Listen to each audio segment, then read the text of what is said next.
চট্টগ্রামে ১৬ সংসদীয় আসনে ভোট গ্রহণের জন্য ৪৫,০০০ ভোট গ্রহণ কর্মকর্তার প্যানেল চূড়ান্ত করেছে নির্বাচন কমিশন। এর মধ্যে দায়িত্বে থাকবে ৪৩,০০০, বাকি ২,০০০ অতিরিক্ত। গত নির্বাচনের চেয়ে এবার চট্টগ্রামে কমেছে ভোট কেন্দ্র ও বুথের সংখ্যা। জাতীয় সংসদ নির্বাচনে চট্টগ্রামে ১৬টি সংসদীয় আসনে ভোট কেন্দ্র ছিল ২,০২৩টি। ত্রয়োদশ সংসদ নির্বাচনের আগে রাজনৈতিক দলগুলোর আপত্তি আমলে নিয়ে শুনানি ও মাঠ পর্যায়ে পর্যবেক্ষণের পর এখন তা কমে দাঁড়িয়েছে ১,৯৬৫তে। কমেছে ১,৩৩৪টি ভোট কক্ষ।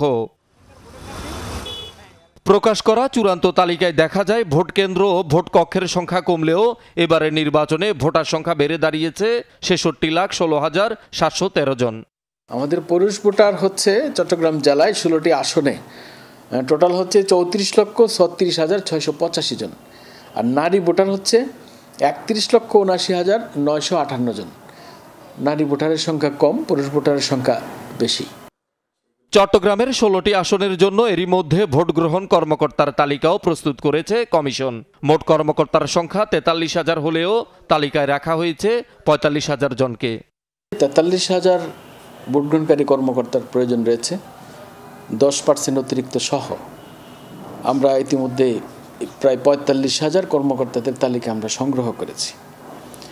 এখানে যাচাই বাছাই করে দক্ষ অভিজ্ঞ কর্মকর্তাদের নীতিমালা অনুযায়ী আমরা সেখানে নিয়োগ দিয়ে থাকব।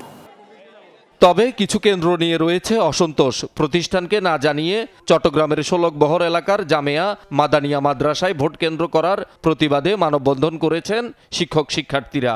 এই কেন্দ্র বাতিলের দাবি জানান তারা।